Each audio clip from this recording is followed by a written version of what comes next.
What if a newspaper could switch on a street light? What if a newspaper could make you feel safer? Let's raise issues. Let's solve issues. Hindustan Times. Let's make news I would better. feel better if I put it up on the table, but I don't think I'll do that. That's a little too casual. If it really bothers me, I will. So we are ready with our session. William Shakespeare and the Year of Lear with James Shapiro in conversation with Margreta de Grazia. Thank you so much for being here. Thank you. Thank you. I first want to thank Margreta for being a trooper. I just learned that she was riding a bicycle in London 4 or 5 days ago now and was hit by a taxi and wanted to make it to Jaipur and has made it. So, Yes. Thank you for that. Thank you. And that it certainly bears witness to how eager I was to be here and to be in conversation with Jim. But I should also say that we're lucky he's here, since no sooner did he leave Newark than the whole northeast of the States was bombarded by snow. So I'm glad we're both here for this conversation. I'd like to begin by reminding you that 2016 is the 400th year since Shakespeare's death. So all of 2016 will be simply saturated with various events commemorating and celebrating this anniversary. I have countless friends and acquaintances, colleagues who are rushing to press and have been rushing to press with their books so that they'll come out, their books on Shakespeare, so they'll come out in the year 2016. Now, Jim was a little bit ahead in anticipation of this event, and it's my guess that there isn't going to be any book in all of 2016 that is going to have the impact and attention that his book, The Year of Lear, has already had. I won't talk about anything as crass as sales figures. I just want to mention the acclaim that this book has received from so many different types, so many different sources, whether they're scholarly and academic or novelists, writers, biographers. There's just universal acclaim for this book. And I've just not seen anything like it. It's truly extraordinary. And in talking to Jim, the first question I would like to ask him is that, yes, the book has a great title, Shakespeare, The Year of Lear. How many titles have 3 rhymes in them? In addition to that, before 1606 was the success of 1599. So that helps in terms of the reception of the book. He had great publishers. He's a brilliant writer, an assiduous scholar. Yet all the same, it's something of a marvel that the book has had this kind of attention. And so my question to Jim is, how come? That's a scary question. When I finished, when I started 1599, I was a very young man. I was in my late 30s, and that book took me 15 years to research, write, and revise. And I didn't really know what I was doing while I was writing that book, and not till it was published and reviewed did I really have some sense of what the book I had written was. And as soon as I finished that book 10 years ago, I went to my publishers and said I'd like to try writing another book. Or a couple of books. And they were eager for me to do 1600, 1601, 1602, and didn't really care if I hired other people to fill in the years I wasn't interested in. And I said I couldn't do that. I needed to do something else first. But I started researching 1606 10 years ago. And it takes a really long time to write the kind of thick description is one way of talking about it, just trying to understand what life was like for a writer 400 years ago.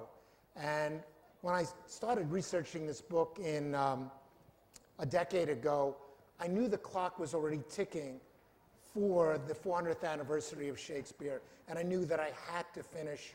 And I was panicked about 2 years ago when I wasn't far enough along and was ignoring my emails from my publishers. And it has been a kind of frenetic push to the finish line. Yeah. And I've been really gratified by the reviews. In my head, I always had a very negative review of my own work, and I expected to see that every day in print, but it hasn't come. It's still up here, and I'm aware of the book's shortcomings, my own shortcomings, but I've been really lucky in the critical response. The fact that this book and one of the previous books is focused on a year, I think is in itself so interesting that you should take 1 year and that should give you the structure of the book. And as Jim was saying, well, and as so many of you who are authors know, it's so hard to know what the confines of any subject is. And it would seem that if you have a year, you have something manageable, but still, the year is a very concentrated and complex unit. I do, however, think that that's part of the attraction of the book, is that that this focus on 1 year. And one of my favorite sentences in Jim's book, so nicely, in its great and canny simplicity, summarizes the entire book. And that line is,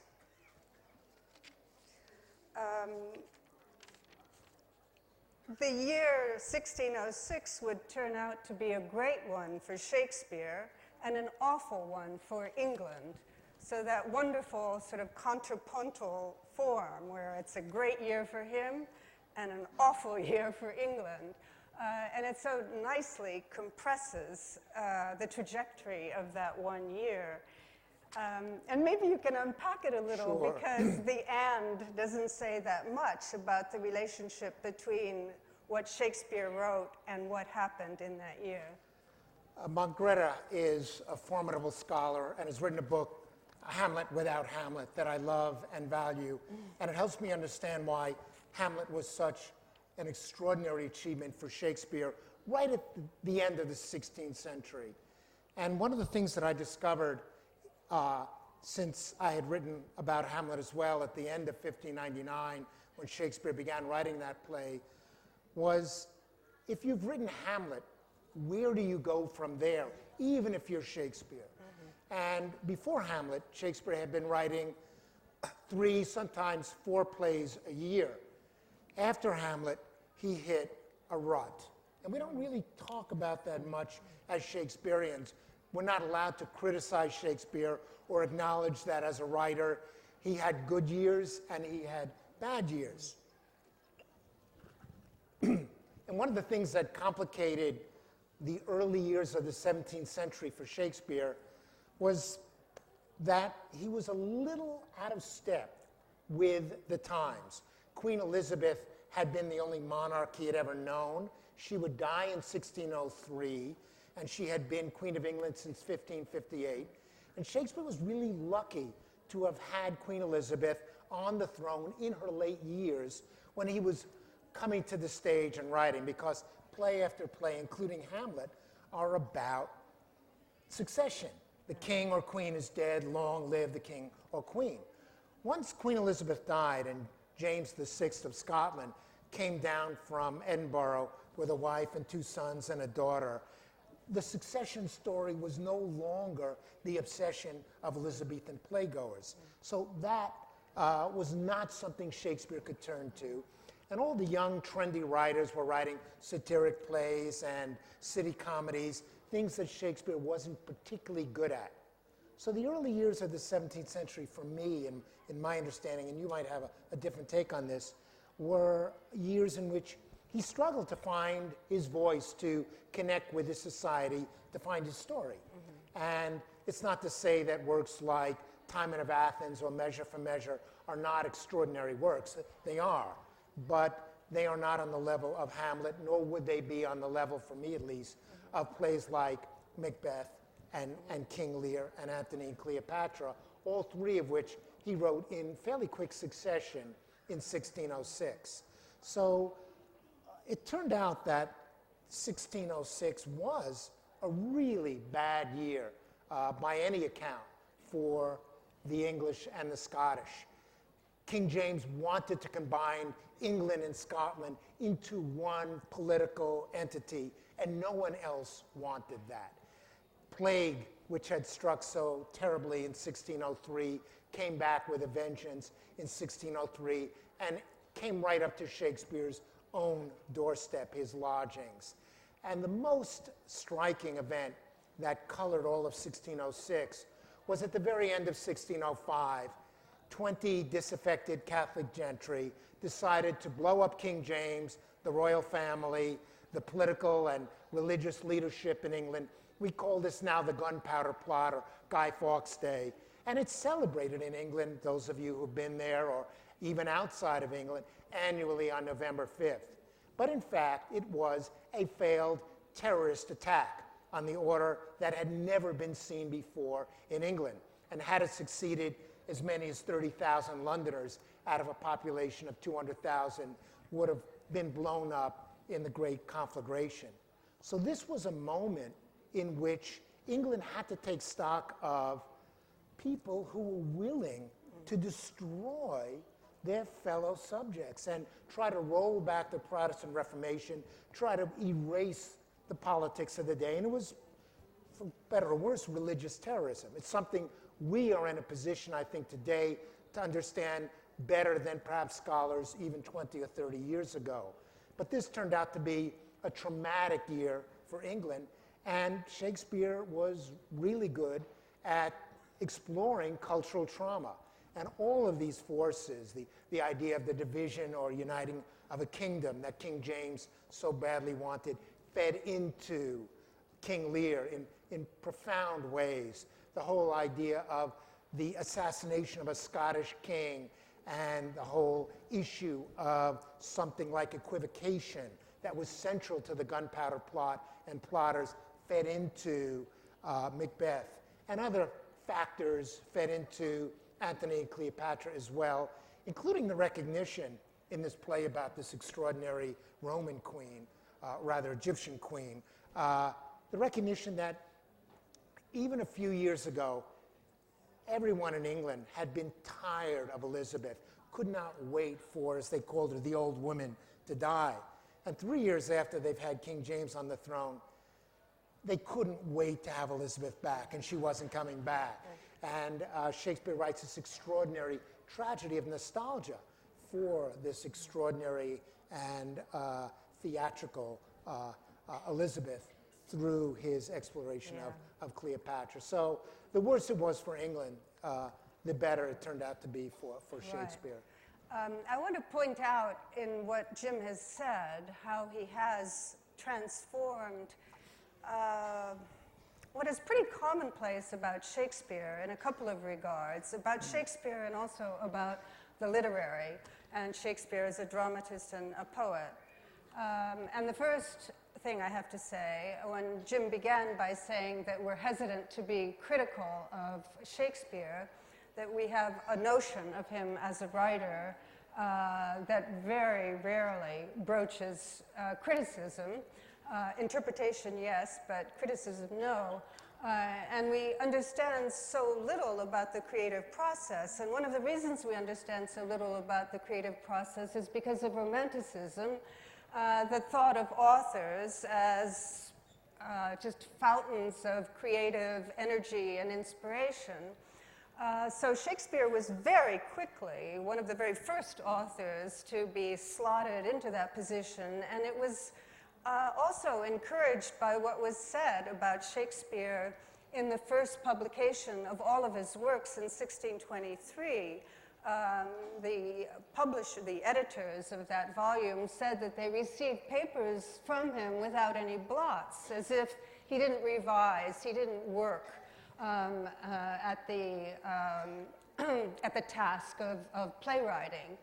And one of the ways that James's book has changed how we think about Shakespeare is by turning him into someone who worked, who had trouble writing, who wrote Hamlet, had trouble writing Hamlet. This is how 1599 ends, is with an account of how Shakespeare revises and revises, sometimes to his detriment, as part of the labor of playwriting.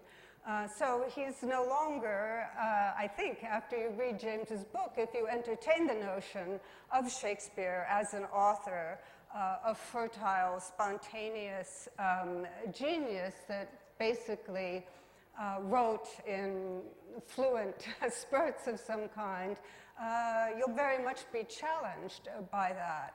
So there's that's changed, and what also I'm reminded of by Jim's comments is that again, along with a romantic notion of an author, is an author that is over and above history. Now, when I began by saying there's been no book that has gotten from a very wide and general readership the kind of attention that 1606 has, there's one possible exception, although I still don't think it matches 1606. And some of you may know it, Harold Bloom, Shakespeare, The Invention of the Human.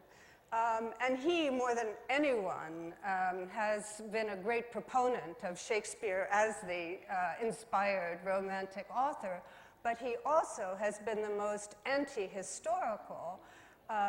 In fact, he thinks that you know the literary when it has survived its historical moment, when it's sloughed off all of its historical accretions and can appear as purely literary. Otherwise, it's just a period piece.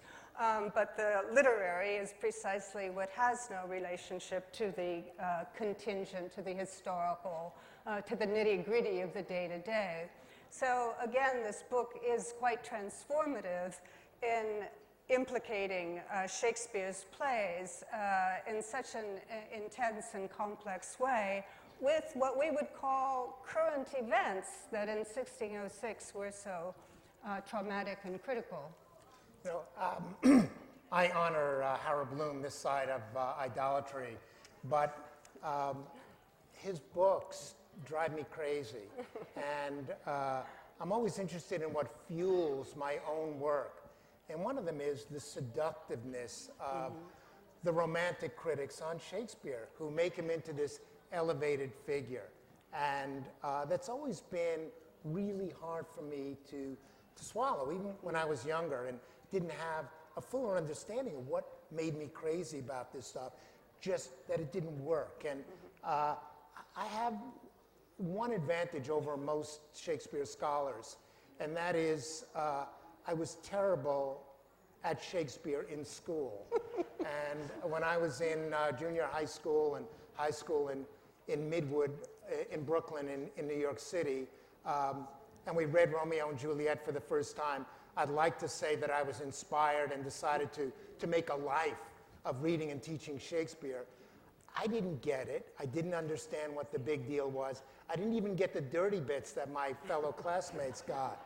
And I swore off Shakespeare and never took a university course on Shakespeare because I felt it would only repeat that alienating sense of this is not a writer who speaks to me. And I really had to struggle to find writers who were able to make him real, make him historical, and kind of scrape away 400 years of encrusted, or at least 200 years, of encrusted romantic ideas. And Margreta wrote a brilliant book called Shakespeare Verbatim, which was one of those books that helped me kind of tear down this enamel sheen that was put around Shakespeare. And I just committed myself to writing a Shakespeare that's a little bit like a contemporary writer. That is, I wasn't going to write about his sex life. I wasn't going to write about whether he was gay or straight or bi. My Shakespeare never had time for sex. He was always writing. And I wasn't going to try to imagine what he was doing during the lost years from the time he was 18 to 26 or 27 because we don't know. And anybody who tries to write about that ends up doing a bit of autobiographical writing, imagining Shakespeare just like their own lives. And the end result is I've tried to write against that romantic tradition that we've both pushed against in our scholarship. And when Stephen Fry was talking from the Big House yesterday and talking about everyone's interested in process, I can't talk to you about whether Shakespeare sharpened his quill or what his preferred ink was, but we don't know enough about Shakespeare's life and never will. So much of that is lost to us. But we know a tremendous amount about his process. We know that a play like King Lear, which Bloom elevates above almost all others, was written in the late months of 1605 and the early months of 1606, when Shakespeare came upon an old play called The History of King Lear. And it was sold just a short stroll from where he was living on Silver Street in London. And he read this text of a play he had probably seen several times, might even have acted in, we don't know, and had been on the boards for 15 years. And it's a very different King Lear than the one you have read and studied in school. It's a play with a king and his 3 daughters that ends happily, with King Lear restored to his throne and reconciled with his youngest daughter, in this version named Cordelia. Everybody knew the story of King Lear. It was a happy ending. Imagine going, if we were Elizabethan or Jacobean playgoers, and I said, I love this play, King Lear. You must come to the theater with me. You're going to love the ending. It's going to make you feel great. And you watch what Shakespeare does to this old play and the expectations everybody brought to it. He does a complete renovation, a kind of gut renovation of the structure of this play, and he turns it into a play in which King Lear dies, his daughter dies, all his daughter dies, the stage is littered with bodies, and it turns into the most harrowing ending, made even worse by the expectations that it was going to be a very different kind of story. So it's possible for scholars or readers to go back and look over Shakespeare's shoulder and follow the process by which he wrote. Shakespeare didn't like making up stories. He liked taking other people's stories, finding out what was just a little off or wrong with them, and how they didn't speak to his moment, and then rewrote them as plays that really spoke to the playgoers' anxieties, hopes, fears, dreams, whether they were comedies, histories, or tragedies. So that's the kind of Shakespeare I aspired to bring to life, because for me, the rest is just fiction.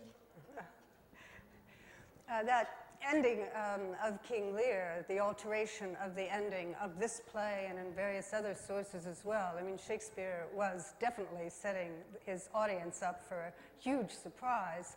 And as many of you may know, the ending continued to be thought of as too devastating to be aesthetically acceptable. So there was a long period of about a century and a half, even longer, after the Restoration, when the play was rewritten and given a happy ending, even though the play was assigned to Shakespeare. And in that play, if you read the earlier King Lear, there's a change in ending, but the whole atmosphere is so different. For one thing, even though notionally the play is set in pre-Christian times, it's a very Christian play. And there are all kinds of pieties that are clearly Christian that are foregrounded. And Shakespeare strips all of those away. So this, I see what Jim is saying about how Shakespeare didn't want to invent stories. He liked working on those of others. And if you do, as he did, have a precursor, a precedent, and therefore had an audience that was expecting something, the drama of delivering them something other than that must have been hugely, hugely forceful. Now, I'm going to ask Margreta a question that Shakespeareans do not ask each other, are almost urged never to ask each other. There are 2 versions of King Lear that survive. King Lear was the only solo-authored play Shakespeare wrote in the last decade of his writing career that was published in his lifetime. None of the others were. And it's a mystery why he didn't publish his plays in quarto at this point.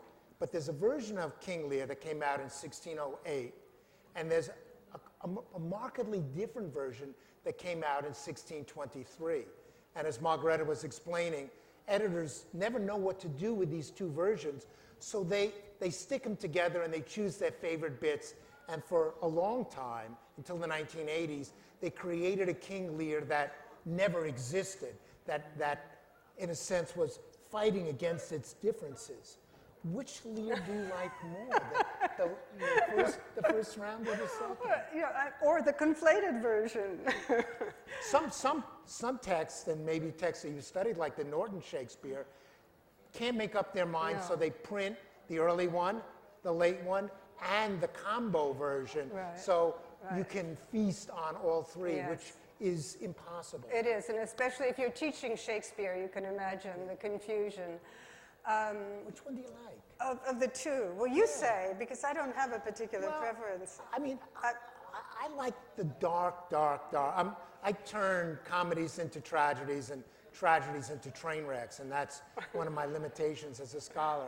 I like really dark Shakespeare. And when I work with theater companies, I'm always pushing them to do dark Shakespeare. And if there's a gradual darkening of Shakespeare over the next couple of years, you can in part blame me for that, or thank me for that, depending. But the first version of King Lear that Shakespeare wrote in 1606 was just too dark. And I'll give you one sense of how he pulls back in 1623. In the 1608 version, King Lear looks at his dead young daughter and realizes the enormity of the loss and just dies from a broken heart of confronting this loss. In 1623, he points to Cordelia's face or body or lips and says to those who are surrounding him, look there, her lips. And he dies, or Shakespeare allows him to die, deluded into thinking that she lives. And I think it's a terrible mistake on Shakespeare's part, if he indeed was responsible for this change, or indeed this was what he thought the lines meant, to allow King Lear to die deluded. Most people, however, are sentimental. Give the old guy a break. He suffered enough. Let him at least have, in his final moment, a bit of hope. And I want the Shakespeare who squashes that hope. Yeah.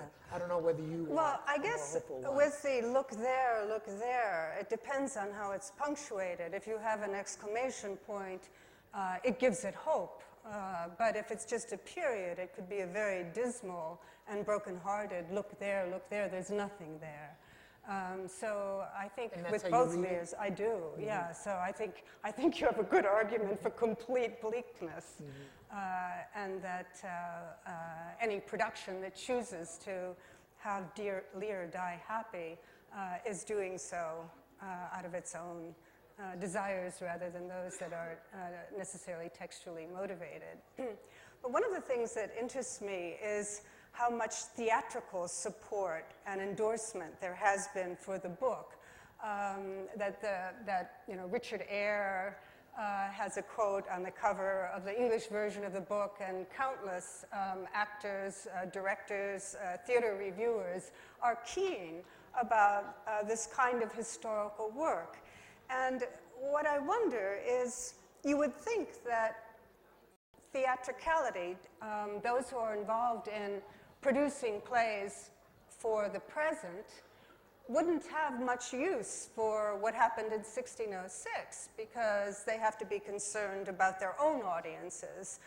The theater is the medium more than any other that is dependent on contemporaneity and resonances that are topical and of the present. So I was curious about this wonderful reception by the theatrical world. The big lie is that scholars and actors and directors have nothing to say to each other and are like cats and dogs, or, to go back to the previous session, hawks and rabbits. And it's just not so. And I've always been driven by two imperatives in writing my books and in being a Shakespearean, which is a wonderful thing to be. The first imperative is to write for people who feel or felt as dumb as I did when I was coming to Shakespeare, and to write books that made them feel that Shakespeare could be familiar and could be understandable and was not like Harold Bloom's transcendent and godlike figure. And the other thing that I tried to do was, I never explained how I actually learned about Shakespeare, since I'd never studied him formally in my educational trajectory. When I was in my late teens, my big brother and I would fly on a cheap flight to London and bum around London and Europe. We would fly there on Freddie Laker's flights for $99 round trip from New York, sleep in youth hostels, and we started seeing plays. And I was hooked on Shakespeare. I was 17, 18, 19, and I'd hold down some terrible job for 3 months every summer, and then the last 3 weeks quit the job, fly to London, and see 20 plays in 20 days. And it was like a drug. And at the time, it was both less expensive and more satisfying than any other drug that I had found. And I kept going back year after year, and after about 5 or 6 years, I'd seen 150 or 200 Shakespeare plays, and I had a kind of working vocabulary of Shakespeare. Not that I could act, and my Brooklyn accent, as you can hear, means that no one would ever ask me to act even silent parts in Shakespeare. And I couldn't direct. I have no visual sense of how these things work, but I could understand the plays theatrically. And for the past decade or so, and this is a roundabout way of answering your question, I've been allowed to work with theater companies. I've been in the rehearsal room with the Royal Shakespeare Company in England, and will be when rehearsals begin on their extraordinary King Lear, which is going to be on the boards in about 6 months with Tony Sher as King Lear. I do it with any number of theater groups in New York City. I work with companies that go into prisons, where I can combine my interest in the theatrical with playing before audiences who are much more like audiences in 1600 than the polite audiences that go to see Shakespeare today. And so much of my work is simply theft from what I've seen in the theater, recycled, if you will, in a fairly serious but readable book. And my Shakespeare is somebody who is making a living as a dramatist and as a writer in the first generation of writers who could make a living with this new form and didn't have to be beholden to aristocratic patrons for handouts. They could write and speak to crowds as large as this.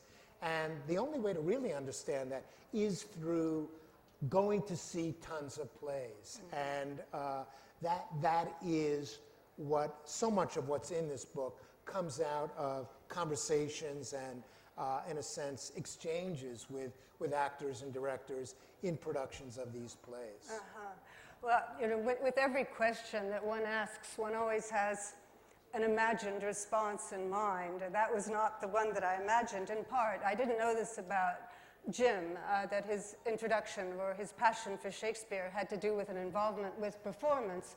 And that is so contrary to the experience of most Shakespeareans, especially Shakespeareans of my generation, our more or less generation, where Shakespeare was taught as literature, as a poem. And I can remember a rather eminent Shakespearean critic taking great pride in the fact that he'd never seen a Shakespeare play performed. And I also can name another Shakespeare critic who boasted of, well, yes, he had seen a few plays, but he always closed his eyes so he wouldn't be distracted by the action. And I think that that's quite typical. And again, one has to go back to that romantic notion, because that is all 1800 Kantian, Hegelian prejudice against materiality and the transcendent having to take material form, being located in time and place. But all of that has changed as well. It used to be that the editorial tradition took very little notice of the theatrical one, or if it did, it took notice of it in order to extirpate it or to explain corruptions in the text as being the result of theatrical interpolation. But now the theatrical aspect of Shakespeare is much stronger, much more foregrounded than it used to be in the past. As for the answer, when I asked myself, why is it that the theatrical world is so enamored of 1599 and 1606, what is it that they can do with a play that like King Lear, that has a relationship to the division, the crisis that was caused by James's inability to unite what are really two separate realms, Scotland and England? Or what does theater now have to do with the incredible terror of the discovery of the plot to do away with the monarchy and a great deal of London in its wake?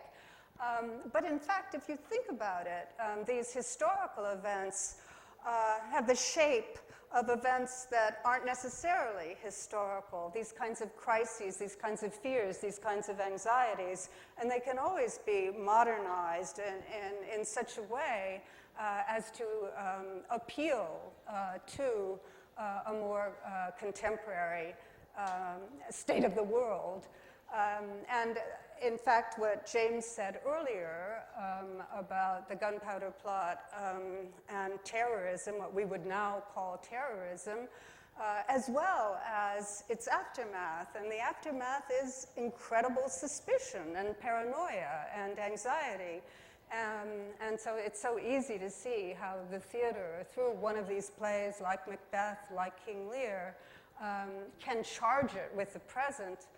Because it has this awareness of how the play originally was responding to what was out there in London in 1606. It's one of the exciting things for me in immersing myself in a year. And I always cheat with the year. The Elizabethans had 3 or 4 different ways of counting a year.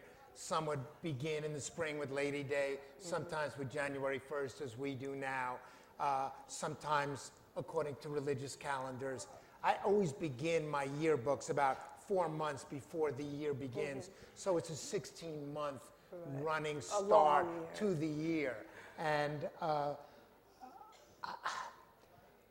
in trying to understand these years, the hardest thing to do is to understand what people cared about. And there are historical documents, fairly dry ones, and it's much more difficult to get down to what drove people to the theater, what drove 2,500 or 3,000 people to the Globe to see Hamlet or to see King Lear. And it usually takes me about 4 or 5 years of reading and sifting through the historical evidence to start feeling the anxieties that percolated at this time. And one of the things that was extraordinary for me in reading about 1606 was, how do you deal with people who wanted to destroy you, people who wanted to blow you up? Do you revenge yourself? Do you suspect them? Do you acknowledge why they wanted to do so? Do you engage in dialogue with them? And Shakespeare was incredibly sensitive to those issues in this year. Shakespeare never really allows you to see what his own political views are, but he makes you understand the political stakes and the moral stakes. And one of the questions, and it's a very simple question, that I really struggled with understanding how Shakespeare struggled with it, was a question that was put front and center in this year, which is, why would people do certain things that are what we would call evil? And it seems a very simple question, and it's a question that Shakespeare's contemporaries had to confront, whether they liked it or not, in the aftermath of the Gunpowder Plot. And you get plays like King Lear and Macbeth, which ask this question again and again and again from very different perspectives, whether it's a character like Edmund, or in Macbeth, his brutality and his own violence. But Shakespeare understood that these were questions that people needed answers to. And they were not simple questions, and the plays don't give simple answers. And I don't have the answers in this book. All I try to do is establish the ways in which we can understand Shakespeare's world through reading his plays, and we can finally begin to talk about what these plays are about in non-romantic ways by understanding how he's responding to what went on in his world. This is one of the many interesting things that this book does, is throw into question what a biography is, what a biography of Shakespeare is. The book, for booksellers, would be classified as a biography of Shakespeare, but if you look at the tradition of biographies of Shakespeare, and James does a very nice job of summarizing this tradition, it is mainly a tradition of trying to get at the heart of Shakespeare, trying to get into his inner workings, what he felt, what he thought. Another great and acclaimed biography, Stephen Greenblatt's Will of the World, is a good example of that, where he can actually tell you what Shakespeare felt, what he thought, what he experienced, what he grieved, and so on. And Jim has really bracketed that personal element, in part because we can't get at it, but not only for that reason. It does seem increasingly, as you read the books, is that what constitutes Shakespeare is a certain relationship to his time, to his age. He does seem to have his finger on the pulse of what's happening. And that does seem to be an extraordinary characteristic of him that is more revealing of what he does in the plays than what he felt about any kind of romantic engagement, or perhaps even what his religious beliefs were. Shakespeare is writing theater. He's not expressing himself, and I guess that's another revelation of reading Jim's two books, is that the plays are not self-expressive, self-revelational. He's writing for a theater. He's showing them what they want and need. And it would make no sense if he had particular views on religion or politics or his own existence to communicate them as individual positions and beliefs. He's writing for a very large London world that he knows and has sympathy with. So it seems like the biography, if you're going to call this a biography, it's a biography of Shakespeare, but as of Shakespeare who is comprehending the time in which he exists. So it's almost as if it's a biography of what used to be called the spirit of the age, Yes. right? Yeah. Or the dispirit of the age in this instance. I'm much happier with that than pursuing the fantasy that we can actually know what Shakespeare felt. Shakespeare was extremely careful about not leaving those kind of traces. And if Shakespeare wanted to be a preacher and share political and religious views, he could have been one of the great preachers of his age. He chose not to be that. And the other great, how do I put it, the great gift, and I'm being slightly ironic, of the Romantic period is to make us imagine that all writing is autobiographical. And the truth is, so much writing today is in fact autobiographical. But there's something of a firewall before 1800. People didn't say, I'm writing a book of self-expression and I'm calling it Hamlet because I'm melancholy. And then my mood changes and I'm in a better mood and I'll write Romeo and Juliet because I'm in love. Or my friends betrayed me, so I'll write Timon of Athens. And in the 19th century, people actually wrote Shakespeare's biography about the depths and the heights based on reading the plays as autobiographical statements. And it's really seductive. And I could probably persuade you that he did that. And that's a very dangerous thing to believe. The Shakespeare I want everyone really to feel is a Shakespeare who is a writer concerned with his audience's needs and not only his own desires for self-expression, as great as they were.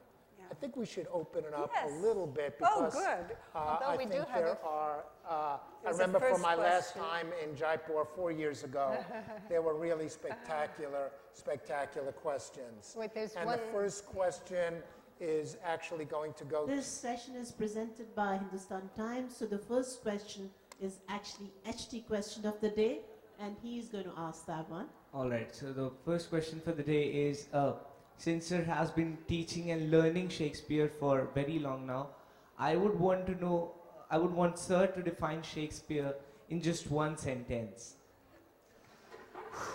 one sentence. That'll be tough for me. It's very rare that I can say anything, even order in a restaurant in one sentence. So let me give it a go. Shakespeare was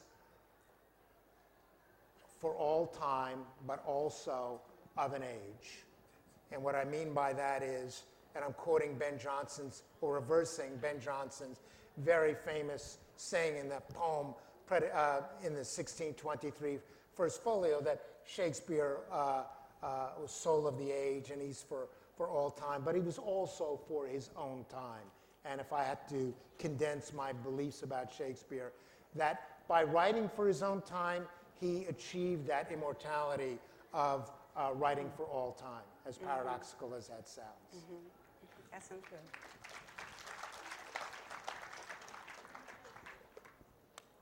Hi. Yeah, that was a very illuminating talk for me personally. I had the good, bad fortune to have Harold Bloom having left a huge impression on me in the early days of my undergraduate. And I've always sort of felt a dissonance between the sort of historicist perspective and the romantic tradition, which you clearly set yourself against, which I find very interesting. And of course, Bloom has embattled what he calls the new cynics for a while now, the Marxists, post-colonial feminists, historicists, basically the academic tradition which is now. And I was wondering if you care to comment further on these ambivalencies, so that, I don't know, I might sort of find a middle ground for myself. Is there a sort of bridge between this romantic tradition and this newer trend in the academia? Margareta has written about this far more elegantly than I, and she's done so much to dismantle this tradition, and I've turned to her. So you get to go first, and then I'll take a turn. All right. But what you're asking is there any way to reconcile the two positions? Is that your main question? Yeah, I think I understand what you're saying, and I also think I understand what your attachment to Harold Bloom is. I mean, in part, he's a terrifically charismatic, seductive teacher and writer, but he also does appeal to our notion of the human and humanity as something that is universal and therefore global, which Shakespeare also is. And when one reverts to history, it looks like the human element is going to get lost. And I think that's probably what you're most reluctant to relinquish, is that what Harold Bloom says is that if you have Falstaff, you have self-love. If you have Hamlet, you have self-loathing. And those two poles comprehend all the permutations of the human personality, right? So that aspect of the human is one that he has perfected. And I think it probably is incumbent upon us who are setting ourselves against this tradition that is so brilliantly manifested in Bloom's work, is to take up that challenge of what happens to the human, to the humanity, to suffering, and so on. Margareta is much more patient than I am and more gracious than I would be in my answer. Who here has seen that great Indian film Hyder, which, when we talk about where Shakespeare is going and 400 years after his death, one of the ways he's going global is different cultures, not Anglo, not American, are seeing things in a play like Hamlet that previous generations and English and American scholars who've predominated for the last century have not and cannot. For me, the Bloom romantic notion of this transcendent and aloof divine figure, godlike figure, Shakespeare, takes me nowhere into the world in which I live. But watching a film like Hyder, illuminating and irritating, no doubt, some viewers in its resituating Shakespeare's play within a Kashmiri context, is a brilliant way of illuminating something at the heart of Hamlet which hasn't been illuminated before. And I would go to Hyder before I would go back and see reread The Invention of the Human by Harold Bloom, because it connects me with the world in which I live, not in a way that takes me out of that world into a fantasy world, which is why I have no truck for that romantic tradition. Next question. Please. Hi. Shakespeare never went to university or traveled much at all, and still wrote about the world and things beyond the world as we see it. So how do you think he amazingly wrote about these amazing worlds and people without ever doing the two things that we think are essential for writers to do today? Stephen Fry went to prison. I mean, I know he went to Cambridge afterwards and had a terrific education. You do not need a university education today or 400 years ago to express yourself. And Shakespeare, like almost every dramatist of his day after the early 1590s, was a product of grammar school, which was the equivalent, I would say, to a college education today. He learned to read, he learned to write, he had literary models, and he figured out how to use those things in writing plays. But a university education was basically a religious education in Shakespeare's day, perfectly useless to become a successful playwright, speaking to the urgent needs of this developing nation, developing political and economic nation called England. So I would say that there's a fantasy shared by many people who don't believe that Shakespeare actually wrote Shakespeare, that you need to be a university-trained aristocrat to have written these plays. That's a liability. That's not a requirement for the job. It's interesting, it's important that Jim pointed out that your question is a question that has been raised time and time again, and it is the question that often has led to the attribution of Shakespeare's plays to someone who had more experience and more education. But as Jim points out, once you have that basic grammar school education, you can read, and the books were available, many of them in translation. Unclear how much Greek and Latin he knew enough. But the works he's drawing on, the classical works, are in translation anyway.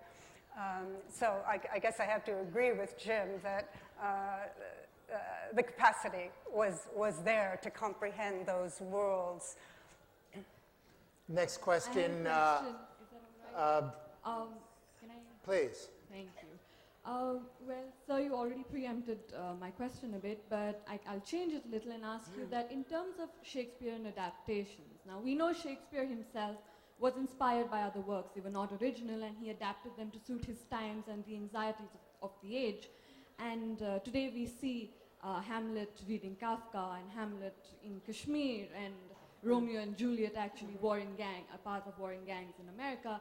So if you do see an artistic justification for such adaptations, what do you think this means for the study of Shakespeare over the next, in the future? Yes. Well, it is the study of Shakespeare. Global Shakespeare is a huge subject, and it's actually been institutionalized in London. It's a big program, and certainly one of the most exciting areas of Shakespeare study. And your question is, how can you reconcile that with traditional study of Shakespeare, or into the future?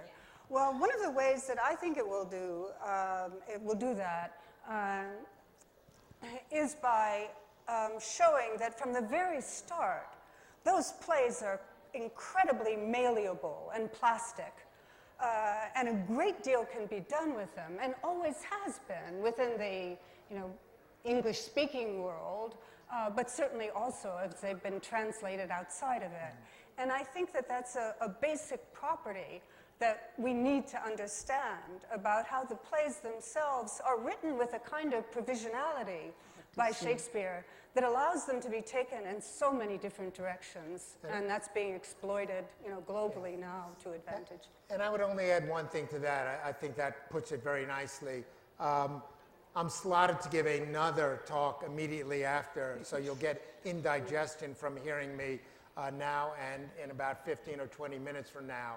But one of the things that I'm going to talk about in that second session on Shakespeare in America is there are things that we do not like to talk about in our cultures. I'll speak as an American. We don't like to talk about income inequality. We don't like to talk about racism. We don't like to talk about the things that divide us. And we're bad at talking about them.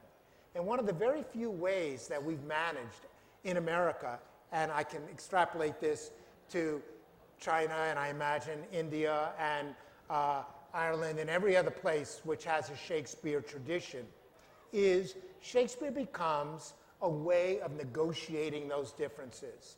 We struggle around the globe in trying to deal with sexuality, of men loving men and women loving women.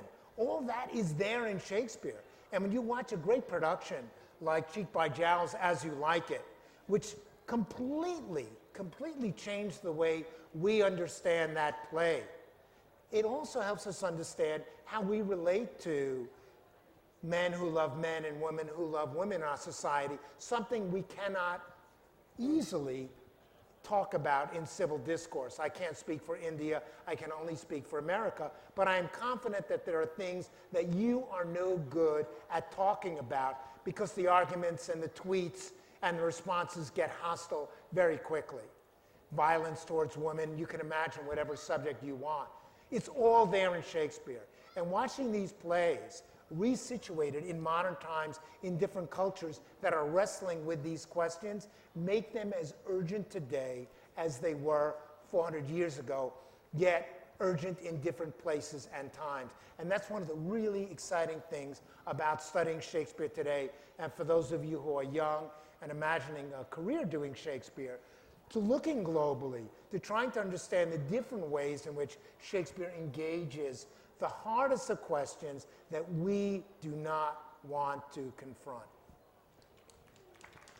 I think we have time for 2 more questions.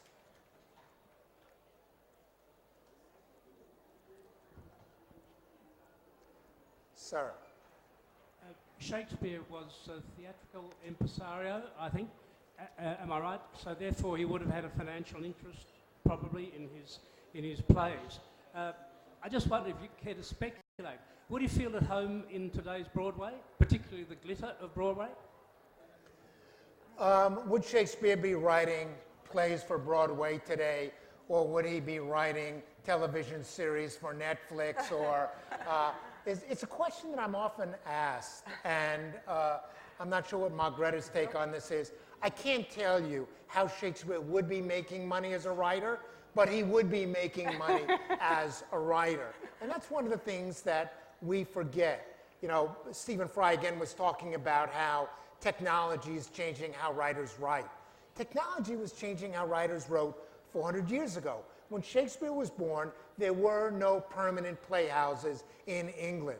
By the time he was a teenager, they were there. He figured out how to make a living as a writer. He figured out after that how to make a living as a shareholder in a playing company, how to collaborate with other writers, and how to become a part owner of a theater. Whatever it was that Shakespeare thought today was the best way to find the security to write and express himself and make a living doing that, he would do.